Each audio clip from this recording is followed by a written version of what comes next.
Welcome to Rankin' on Bass, an offhand joke that became a very long-running podcast. I'm your host, Mike White. Joining me is a cricket who always reminds me of the bad things that I do, Mr. Chris Dashew. I prefer to be referred to as a doctor as well, because I didn't go 4 years to cricket doctor school and not have you address me as Dr. Cricket. Also with us is a fox with a threadbare coat. It is Mr. Richard Haddam. Dancing, let's go dancing. Dancing, let's go dancing. Dancing, let's go dancing. We need a third act musical number that makes no sense. What can Pinocchio do? Guys, I'm telling you, that song did get stuck in my head, as no other song has since Rudolph the Red-Nosed Reindeer. Whoa. Yikes. I'm not saying it's a good song. I'm saying it got stuck in my head. So Yes, on this episode, we're talking about 2 times that Rankin and Bass went into the world of Pinocchio. We're talking about the 1960 show, The New Adventures of Pinocchio, which is odd because they weren't very new at the time. And then we're also talking about Pinocchio's Christmas. I thought it would be Pinocchio's first Christmas, but I guess we just talked about the first Christmas snow recently. So Pinocchio's Christmas from 1980, 20 years later, and boy, oh boy, did things improve between 1960 and 1980 as far as the quality of work that Rankin and Bass were putting out. Let's say the technical quality of work that they were putting out. The Animagic. I keep thinking of that band from the 80s, Animotion. The Animagic looks a lot better here in 1980 than 1960, where it was 130 5-minute episodes, which I think might have had, and I watched a few of these, I think they do like the previously on when you go to the next one. So they already are cutting down 1 minute of animation. This is basically 4 minutes. When Pinocchio was last at the Pentagon. Meanwhile, well, I think, I mean, there was, the method to their madness was they were telling like these stories in 5-minute arcs. Yes. And then they could be packaged later to fill a half-hour slot. If anyone was unlucky enough to have to see that or this in either. Well, okay, but keep in mind, I mean, let's sort of take it as it comes. This was the very first Rankin and Bass thing ever. Yeah. This was their first thing. This was like seeing early sketches, like in Leonardo da Vinci's, study, sort of the sketch of the Mona Lisa.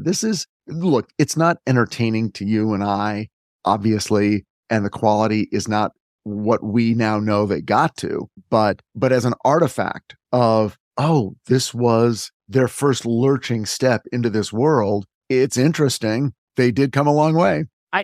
Go ahead. I agree with you, obviously, Richard. This is a thing that needs to be viewed less as a source of entertainment, but more as a thing that, again, like you said, they created it, it existed. They were trying to do something different. That being said, can we talk about the design of Pinocchio for a second, who looks like Mr. Potato Head's son?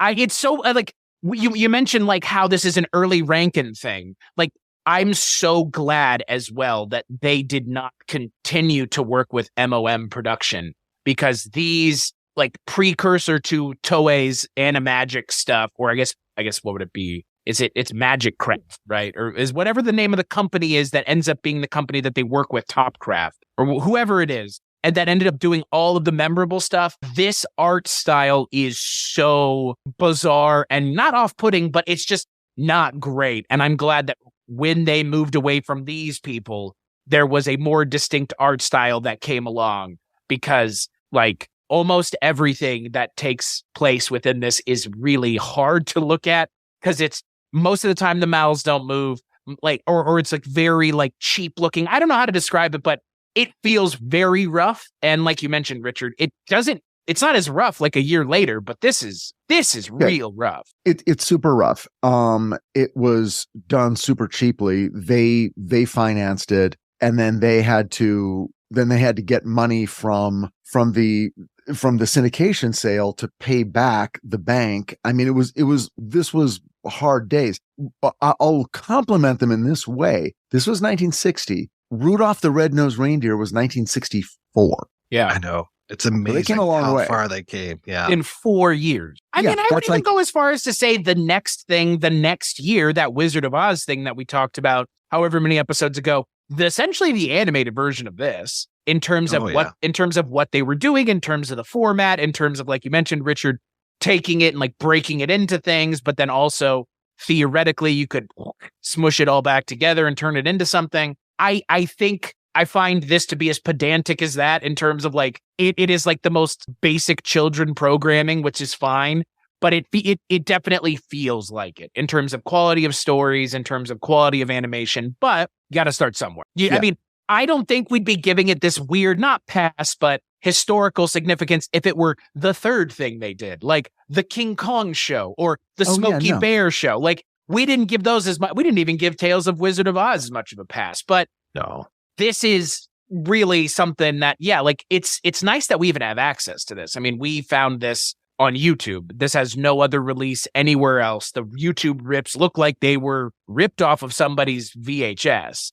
So it is nice that this still exists, but 4 years makes all the difference in the world. Well, some of them look like they're ripped off of VHS. Others look like they're coming right from a 16 millimeter print, which those tend to look a lot better than the VHS ones or the recorded off of TV. But yeah, they're still not that great looking. They remind me a lot of like Art Clokey and Davy and Goliath and Adventures of Gumby, especially some of the designs of like the animals that they have. But they varied in quality. I think when you got away from the typical Pinocchio stories, it was better when they started to do these things.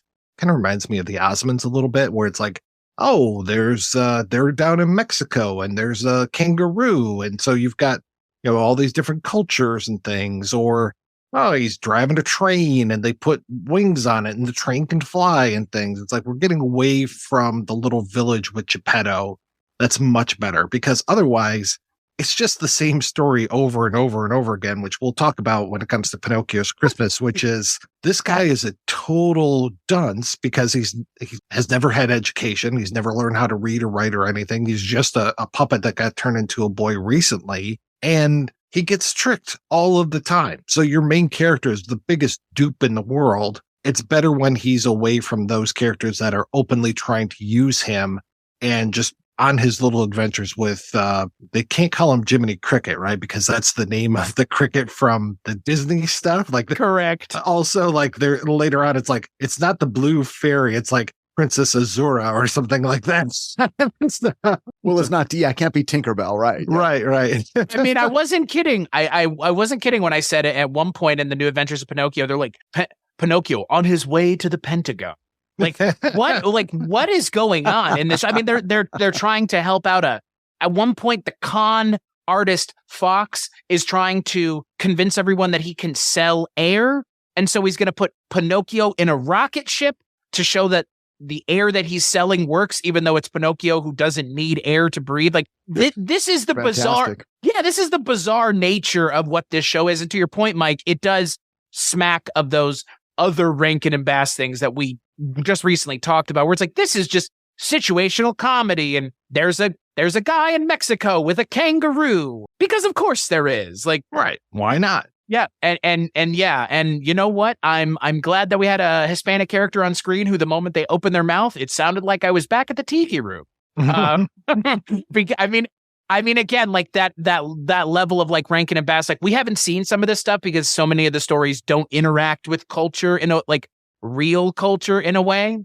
But whenever they do, it's like they don't miss an opportunity to just be a little too, I'm not gonna say racist, but like very much a stereotype, like one step away from Cheech and Chong. Like, which I mean, hey, it's 1960s, so hey, you do you, Rankin and Bass. It's weird too, because even though this is credited to Rankin and Bass, and even though Bass's name is on the IMDb, the end title card always just has Rankin's name. I have yet to see Bass's name show up in any of the 5-minute clips that I'm watching. And I'm watching like, I watched like 2 or 3 yesterday. And then just even as we're sitting here, I've got a couple up and I'm just like, yeah, sure, let's check it out. Why not? Oh yeah, missile testing. Keep out, Pinocchio. You never know what's going to happen next. You never know what that fox and that weird beatnik cat that he has as his friend. I don't know if I like the beatnik cat more or the pathetic cat from the actual special more. They're differing shades of the same idea, but for whatever reason, like the cat gets short shrift because the cat's just like the idiot follower of the fox, who's also an idiot. Right. Well, you know who the cat is in the Pinocchio's Christmas? It's Harley Quinn from the Batman cartoons. The way that she talks, I kept waiting for her to be like, "Okay, Mr. J, anything you say." I kind of prefer Beatnik Cat more, just because that seems a little bit more hip. You know, he's a pretty hip cat. You know, he's a hip cat. Damn straight. Hey, Pinocchio, want to do some heroin? Oh, geez, I don't know. It'll make you feel great. I heard it'll make you work for Charlie Parker. Well, work for Charlie Parker? Well, then I'm down. I'll be in. He flew like a bird, man. Let me find the vein right here. How about between my toes, the ones on my arms closed up? See, I would. See, that's the thing. Like, what's weird is Pinocchio walking around in 1960s culture is what the show is. And that's just a strange concept, because I would say almost without fail, all Pinocchio stories are more or less period pieces. I mean, not to say that we spent all of our time in between the last this episode and last watching all Pinocchio media, but going and looking at Pinocchio media, there is very little, if any, contemporary Pinocchio stories being told. So this is like... Oh, okay. All right. At first I was like, wait, no, 2023 and 2022 are like the years of Pinocchio. No. You're saying as far as the setting goes. Okay. Right. It's always like a period piece. It's always like, oh, it's in a little Italian village, and oh, it's a little Italian guy. It's like, but there's none of like, oh, this is taking place in 1960s Brooklyn, and hey, he made a little guy. Like, it's like, there's none of that. And for a multitude of reasons. Right. But to your point, though, but it is contemporary. I mean, they're talking about space. Right. launches. This is the only, that's what I'm saying. This is the only thing I've ever seen that's like this, which is fucking bizarre in and of its own right. Well, but I think the reason is to avoid, I mean, look, they did it because it was cheap and it was in the public domain, and their only fear was keep it away from Disney. So set it in 1960. Totally. Right. Yeah, but by doing that, they were able to navigate, and it's like, okay, we can do whatever we want as long as our design is different and the cricket's different and we don't use Tinkerbell and blah, blah, blah. So they did it. And of course, what they ripped off, and again, this is, by the way, I just want to, I don't know if we do it enough. I just want to give a shout out to Rick Goldschmidt's book, The Enchanted World of Rankin Bass, a Portfolio, which is a great book. And it's a book the three of us have, and we often refer to just to get our names and dates and places. And it's from that book that he sort of says, look, they pretty much dressed Pinocchio like Dennis the Menace. Yeah. True. You know, the red striped shirt. Yeah. So he's just a kid who gets into trouble. So he's either mischievous on his own, causing the trouble, or he's kind of getting fooled. It's that other Pinocchio angle, which is he's a dupe, which is okay because he's a fucking kid and he's made of wood. So, you know, it's, he's a kid first. He's a kid first off. Right. He's a kid. I mean, I didn't watch all 130 episodes, but the question that I had is, was there any point where he interacts with JFK as president as Pinocchio? Because again, Mr. President, I had a vision. You should not go down to Dallas. Hey, look out to the book suppository. Get this puppet out of my office. No, you have to listen to me. I know it. It sounds crazy, but it's true. LBJ, come take him out of my office. How did you learn the plan, kid? I mean, if you have Pinocchio interacting with the Pentagon and the missile program and all sorts of shit, it's just, okay, why does it have to be Pinocchio is the question. And the answer is because Disney made a Pinocchio movie, what? Right. A couple years before? Like, but it's classic Rankin Bass. It's name it after something pre-sold. But to your point, Richard, it's not classic Rankin and Bass. This is the literal first time they're doing. No, but Pinocchio is a classic story, right, so they capitalize on that, rather than going, Tommy Tree Trunks And everyone's like, what the fuck is that? It's like, well, if we say Pinocchio, that does 75% of the work for us. No, you're right. You're right. It's like Rudolph, Frosty, all these are already pre-sold packages. Yeah, like Wizard of Oz, all this shit. I mean, really, until you get to something like Santa Baby, I mean, there's really not too many original ideas out there. It's all stuff that already exists in some form. Rankin and Bass are IP machines for the most part. Like, well, and public domain IP. Yeah. Right. Yeah. IP they don't have to pay for. And we talked about the comic strip. That was their attempt at making something original. And I don't know. Richard might have flashbacks and we start talking about Street Frogs again. we all know what happens when they try to do something original. Let's thank our lucky stars. They were basically dipping into public domain. Yeah. I mean, that's fair. And that's the thing. I mean, again, like you mentioned, the Rankin and Bass playbook, like this is where the playbook is being written, is here. Yeah. And look, they got 130 episodes out of a literal fucking Italian public domain thing from, again, so far away that's why Disney did what they did. The reason Disney did what they did is because the book was written in 1883. So ain't nobody sitting and doing anything about any of this. So yeah, it's just like all the Hans Christian Andersen stuff that we are going to see if you're watching this show backwards. but I think for me, the Pinocchio stuff works a little better than the Hans Christian Andersen stuff because Pinocchio is an interesting character. I think as just a character, like he's always painted in such a strange way. In the Adventures of Pinocchio show, he's not as much of a moron, and his moronness can be exploited in a positive way. In the movie, boy, plant him in the ground and he would grow if he weren't a log, Are you talking about Pinocchio's Christmas? Yeah, like he's a real big moron in the movie. He's totally a moron there.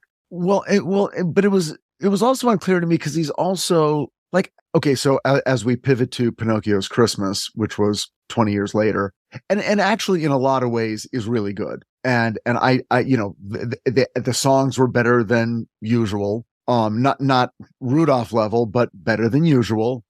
And but you were hitting on the one part that I was confused by because I'm watching it and I'm like, you're right, Pinocchio. He's just a sweet kid who is easy to fool. But then later they sort of bring in, no, he's also kind of a dick. He's like, it's like throwing a book at the cricket, and he's like, oh, I ditch school all the time. And I'm like, wait a second. Is that the point that he's a bad kid, like he's a delinquent? And then it took a while before they got to the point where, like way into it, where the Blue Fairy was like, look, sometimes you're a really good boy and sometimes you're a really bad boy. And that just means you're a boy. Blue Fairy. I believe that's copywritten. Yeah, can't say that, Richard. Well, what is it? Okay, isn't her name Blue Fairy? Princess Azul or whatever the hell it is. Yeah. Am I going to get sued just by saying? You might. Who knows? Disney's breathing down our necks right now. Excuse me. Yeah. I've had so many C&Ds. It's been crazy. Yeah. I think the thing that surprises me most about something like this, Pinocchio's Christmas, is this is in 1980. Right. Like it feels like 74, 72 at most. Yeah. I mean, Rudolph and Frosty's Christmas in July was the year before this. And then Leprechaun's Christmas Gold was the year after. And Leprechaun's Christmas Gold was, for me, as kind of unnecessary and bizarre as this Pinocchio's Christmas is. Because again, you don't have to try to shoehorn in every Christmas. And that's the weird thing. I mean, that's the thing that, like, as we come to the end of this Rankin show, like they were thinking like, oh, our raison d'etre must be Christmas stuff. It must be Christmas stuff because we're not, I mean, I'm surprised we didn't get a Hobbit's Christmas.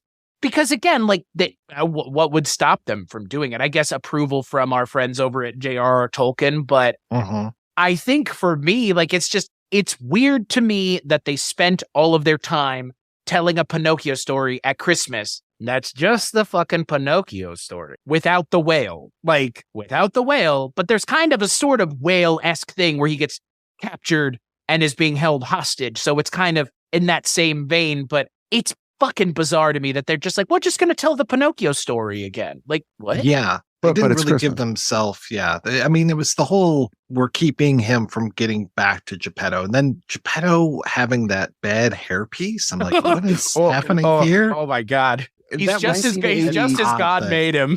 Yeah. 1980 was the point at which to pay humor peaked. Oh, okay. Was that the We had been How tracking to it since Pay Shakespeare's episode time. of Amazing Stories, where the to Yeah, pay came exactly. to life? Okay, yeah. Right, and then it sort of twisted and became horror, and then it dipped back down. It's relatively low right now, but it could go back up. Yeah, no, I think it's really more into like slacks and pants humor. There were the killer pair of pants that happened a few years ago, and then the killer tire that happened years before that. Or now we're just into animals ingesting cocaine. I think I just saw Cocaine Shark is now available to rent. That's true. Cocaine Sharknado. Yeah. Oh, there you go. That is true. Like, can you imagine if a cocaine tornado blasted through Los Angeles? Be like Somebody- 1980 it does all every over day. again. Somebody make that idea a reality. I hear they need it right now. I hear they need it right now in LA. The cocaine tornado every night. It was nice having some of our more familiar voice talent in this Pinocchio's Christmas. I was really glad to hear the same person that does the Heat Miser's voice doing Geppetto's voice. But I have to say that the kid who does Pinocchio's voice, like his normal speaking voice, I thought was fine. But his singing, Oh, I don't like to pick on people's bad singing, but did they not hear what I heard? I mean, Richard liked the dancing song. I'm telling you, I liked these songs more than most of their non-Rudolph songs. The song, I was like, I can listen to these at least this one time without like wanting to rip my eyes out. Of course, I guess that wouldn't help me not hear the song. Right, I was gonna say, you like- want to put something in your ear, I think. I was gonna rip my eyes out and then jam my eyeballs into my ears. Oh, okay. To Freaky. plug them up. It's the only thing that fits. That the human body is designed so that the eyeball fits directly into the ears. You I don't. had no Many people idea. don't know that. I thought you That's could just like, mysteries. yeah, weird. Yeah. This week That's on true. Unsolved Mysteries, why do human eyeballs fit into the ear holes? Yeah. Why So did that's intelligent design. Did Geppetto not look like Paul Benedict to anybody else but me? Because he looked like Paul Benedict the entire time, and What is I and I Talking about could, the British dude on the Jeffersons yeah, who has He- acromegaly? the hair. It's the hair and the mustache. I don't know what it is. I do want to mention something, and again, this is just me sitting here talking about this. The story of Pinocchio and Geppetto. Is it not weird to anybody else that this guy's pederasty? What are you talking about? I'm just asking about the optics of this story. I've always been straight, right? And and because it's told in a period piece in a fantastical world, nobody thinks anything of it. But again, we just saw a Pinocchio thing where Pinocchio is being mentioned in the same sentence as the Pentagon.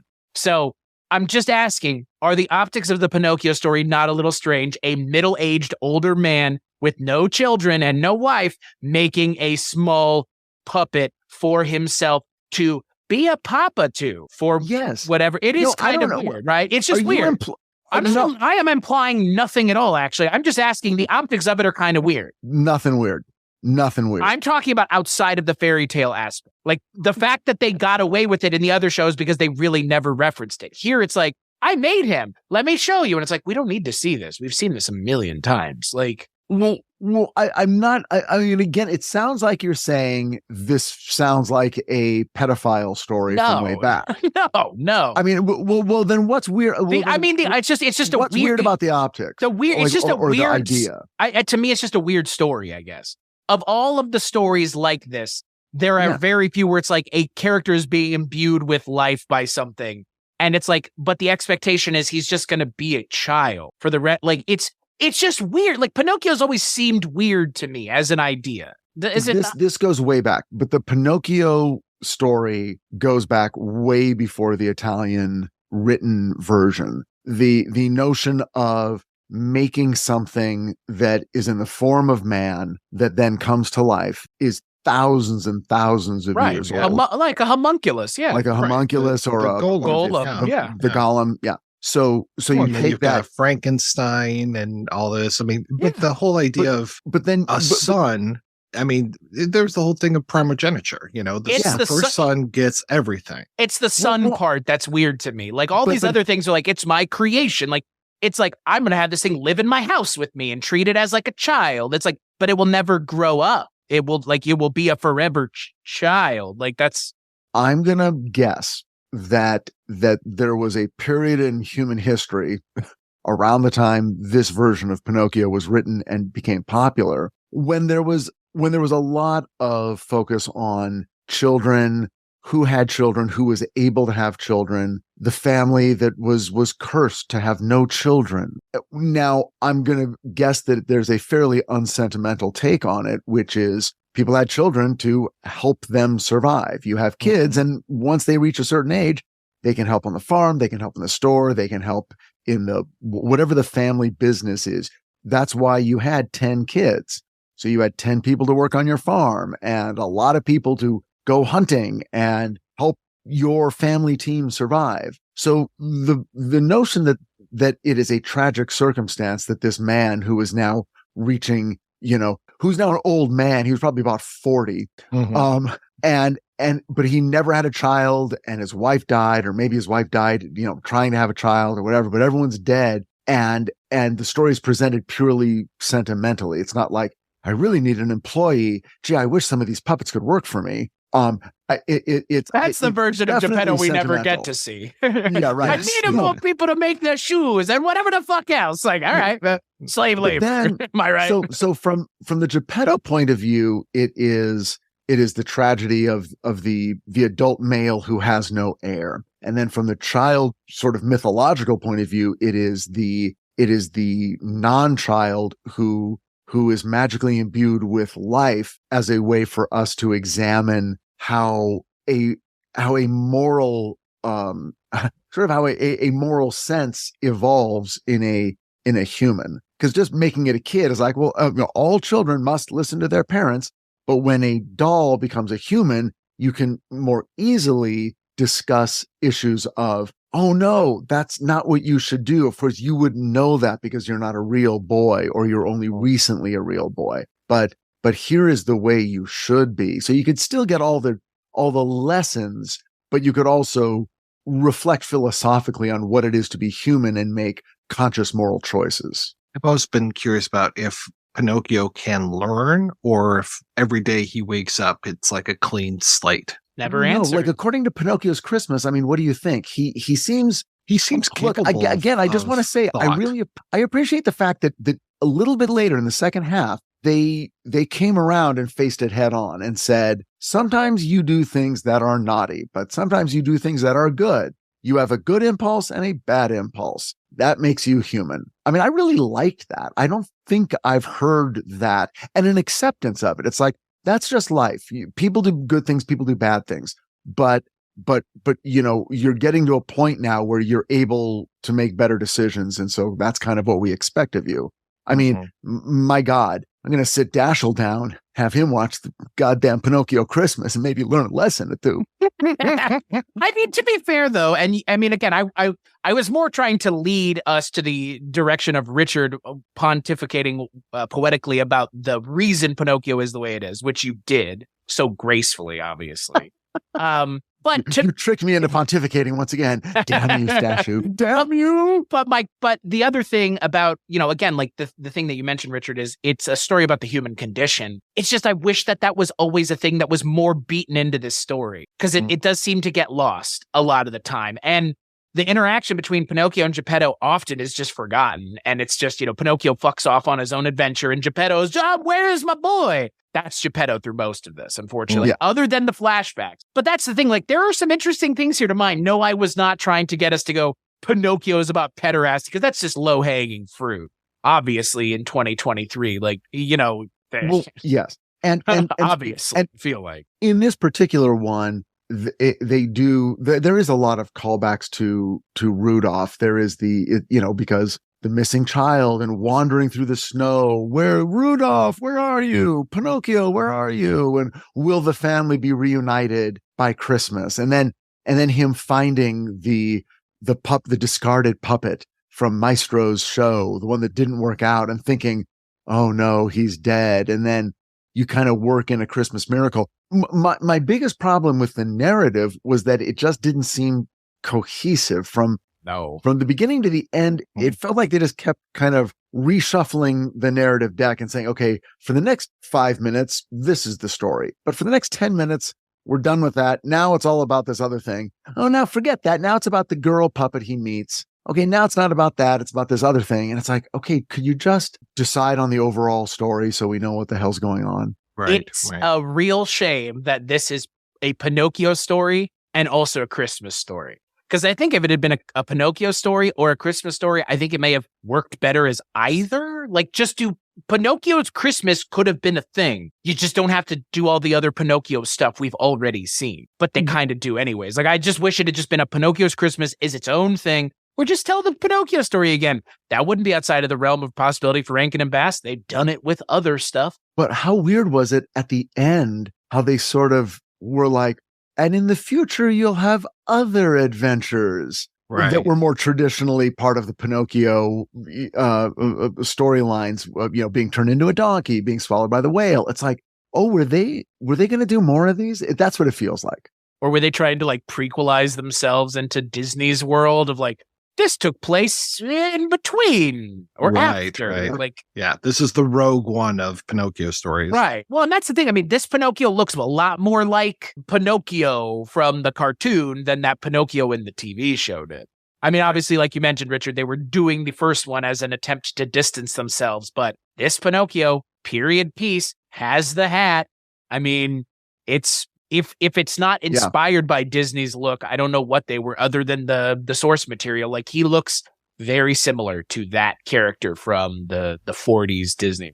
It's funny, as you're talking about the Christmas miracle that brings the girl puppet to life. I mean, we are right there in Frosty territory. This whole idea of the inanimate object that comes to life, doesn't know anything. You have to teach him everything. I mean, Frosty and Pinocchio really share a lot. And when it comes to more modern takes on Pinocchio, of course, you've got AI, which I try to get out of my brain as much as possible. But I tend to think more of like the Data story arc from TNG, like the Measure of a Man story, where it's, is he a human or is he a robot? Is he a person or whatever what they're trying to prove on that? Or when Data makes his own child, and just like when he makes a child, though, to your point earlier, Chris, it's not a little girl. He makes a full-fledged, woman. Well, actually, he makes a full-fledged being and allows his child to choose its own gender, which is, people are like, oh, Star Trek's so woke now. And it's like, no, I think it's been woke forever. I would say that TNG was 30 years ago. yeah, exactly. I was going to say the thing that Pinocchio, whenever I think of the Pinocchio story, I mean, I know there's going to be, the first two seasons are what they are. Westworld is that they mine that same territory of like creation, creator, who is, who isn't, what does it mean to be, what does it mean to not be, where are those lines blurred, and like those are interesting questions that are genuinely what makes the Pinocchio story for me so interesting. It's just, the trappings around it for me have always been very weird because, yes, it is a children's story, but the core central tenet is, what does it mean to be human? Period. Right. Hard stop. And why would someone who's not human, who idolizes humans and yet sees the good and the bad, still want to be human? Why would you want that? And this story actually answers it, which is because it's both things at the same time.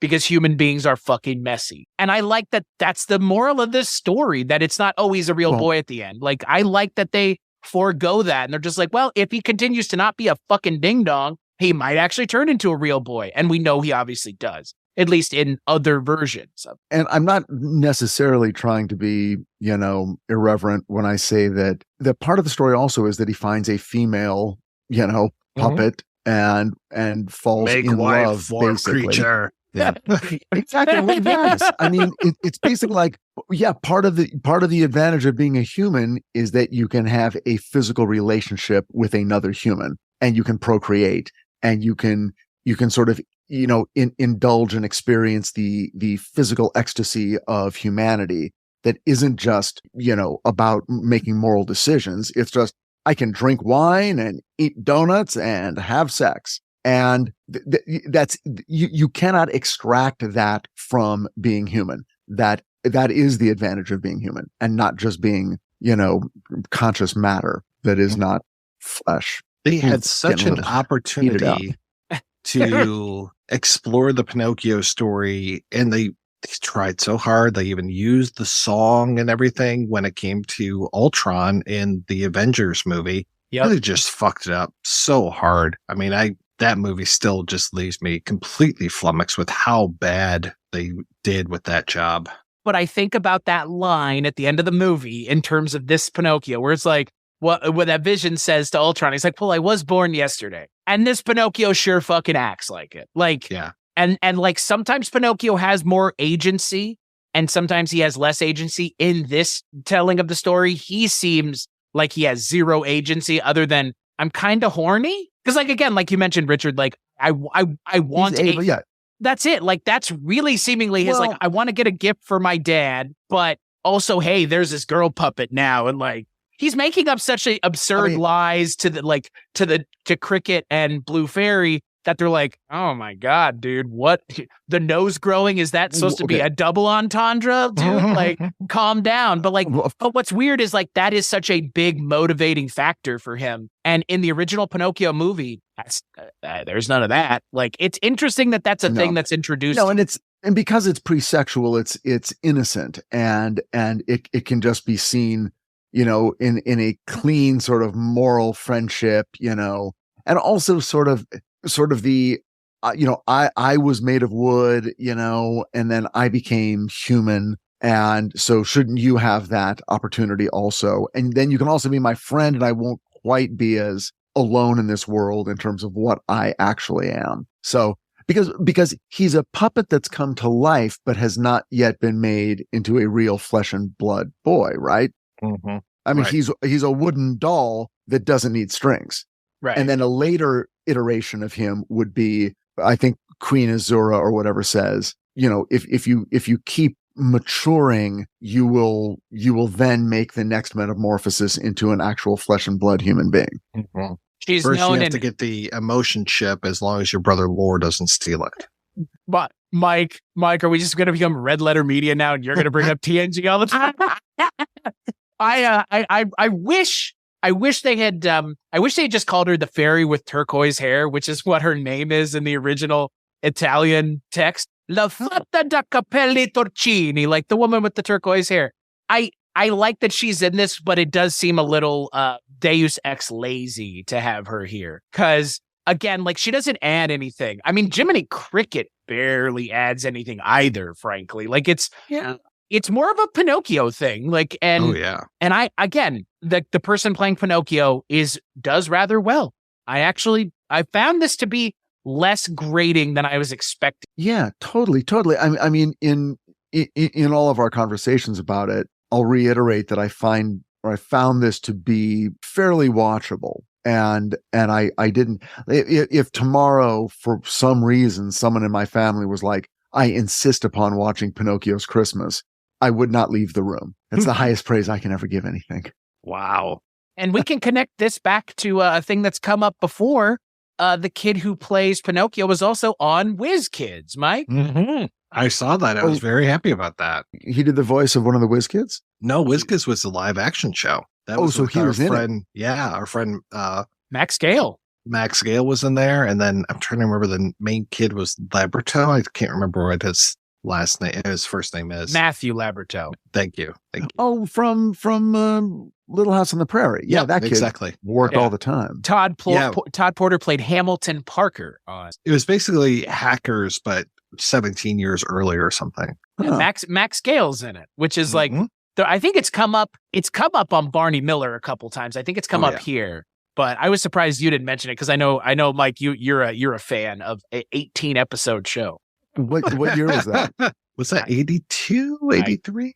It was around the like time right that, after Barney Miller? It must have been pretty close to right after Barney Miller. I don't think he wears his piece in that show, though. His gun. Toupees weren't funny anymore. Yeah, because it peaked right here with Pinocchio's Christmas. I thought you meant his gun. He wasn't threatening the children on the show. He didn't have his piece on him. Yeah, did you bring your piece? Yeah, I'm wearing it on my head. Yeah, right. Not that, you tell? idiot. Yeah. The John Saxon story of which toupee do you want me to wear? Like, right. Don't you remember the Jack Sue episode where I wasn't wearing it? Yeah. Yeah, right. And James Gregory has that bucket hat on. Yeah, I'm actually kind of bummed that we left this one for as late as we did, because some of the things we've been watching haven't been super great. But this was pretty good. I will say the like weird 5-minute tangent that feels like it's tacked on to the end of this, where he gets delivered to that random house of like asshole rich people. That was great. It extends it for another like 5-10 minutes, which is fine, but I could have been good with it ending right there, like where, you know, because it's weird, like it just keeps going, and I'm like, I don't. And then you have to. It's almost like there was a rider in their contract where you have to bring in Santa Claus, right? Like Santa Claus has to be in the end. The end is always ho ho ho as the reindeer go flying off into the air. Yeah, it's like, wait a second. First off, Santa looks nothing like he has before, which is fine. I don't expect him to. But I was kind of surprised that they didn't just use the same Santa Claus. Yeah, you would think they've got the doll. Like, right. pay Mickey Rooney for 5 minutes worth of airtime, and you're done. Oh, Pinocchio, I didn't see you there. You've been a good little piece of wood this year. Here's some varnish for you. Like, okay. How come everyone that I interact with has a nose issue? Santa all of a sudden is very anti-Semitic. Right. What's with the noses of all my... Oh, boy. Big-nosed people seem to make me feel a certain way. Yours glows, yours grows. Whatever. But this gets aired every year on AMC, so it's part of the things of Rankin that are remembered fondly, seemingly. It looks good. I mean, it's a good-looking show. Yeah. Oh yeah. Yeah. By this time, I mean, the Animagic was perfected. This was 1 year after, or the next year following Rudolph and Frosty's Christmas in July, which was their feature film. So yeah. And 1 year before Leprechaun's Christmas Gold, which looked okay, but it just wasn't that good of a story. I think this is probably the best way to go out with Animagic. Yeah, I think so. At least, I mean, ultimately, at the end of the day, like everything that we've seen from Rankin that's been Christmas that isn't the Christmas stuff has a really steep hill to climb. And somehow this climbed it better than pretty much anything else we've seen since. Well, I can say that he earned his place on the cover of the book. Look at him. Yeah. Yeah, I would agree. The only character that didn't is that Jiminy Cricket, because that Jiminy Cricket just shouldn't have been there. Like, it just, there's no point, right? Right. Look at that. That's the Jiminy Cricket from the 1960s. It looked like, where his head was an olive. And he didn't have a mouth. Right. God. Hey, you know what, though? We're at the, this is the penultimate episode of our show in terms of the things we're watching. Yeah. Richard. Are we? Richard, it's the end is in sight, finally. Feel weird about it now that it's ending. Now I bet you fucking... Feel weird. Giving us a hard time every single month. For years. 3 years, Richard. Look, I would say more, except that I know there's literally another 3 years of material, and I just can't do it. So I will shut my mouth. I don't think there's actually more Rankin and Bass beyond what we talk about on the next episode, unless we were really just like digging. Like, we've really I know you're going to hold the book up, but that's right, baby. But if you went and looked in the book like I have, we have seen almost all of the things that are in there. Right. I think there might be like a Saturday morning cartoon or something we haven't watched. Oh shit, you're right. I'm looking at this. I'm like, yeah, you fucking are. Yeah. That's again.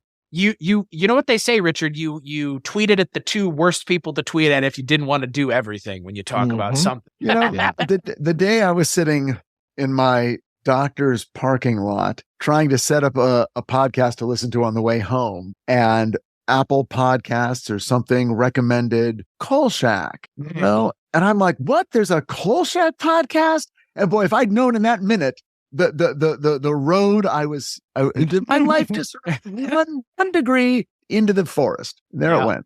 1 degree is all it takes, baby. So what are we doing next week? Next month, we'll be back and we're going to be wrapping up this whole thing. So we are going to just give our final thoughts and talk about our new adventures and our Christmases and all those kind of things. So Oh, so it's just going to be us like talking to each other. Yeah, like, literally, Richard, this was it. Yeah, this was, and then next month we wrap up. Yeah, this was it, man. Yeah. Just in time for me to actually legitimately sit down and watch the Christmas specials that I watch every year anyway. Richard's going to cry at the end. You watch. He's going to shed one singular tear. Yeah. And then it's going to fall on the ground and it's going to make the whole forest magical. And then we're going to carve little boys out of trees. It'll be great. All right. Yeah. Thanks, everybody, for tuning in. I want to thank Abby Stabby for our artwork, as well as the Great Octopus for our theme music. Until we come back to wrap everything up, be sure to rate and review the podcast wherever you get it. Tell your friends, tell your family, and please stay weird.